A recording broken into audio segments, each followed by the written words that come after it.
how to turn on or turn off allow 2G service on Samsung Galaxy S26 Ultra. Let's start the video. First of all, go to App Library. Here, click on Settings app. Now in Settings, scroll down and you will see first option is Connections. Click on Connections. After click on Connections, click on Mobile Network.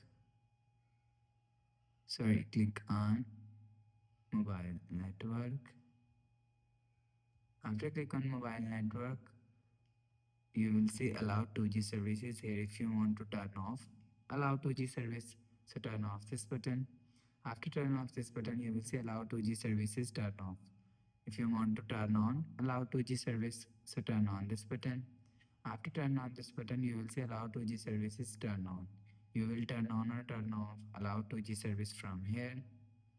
After the process, go back to home screen. So that's how you can turn on or turn off Allow 2G service on Samsung Galaxy S26 Ultra. If you like the video, please subscribe. Thanks for watching.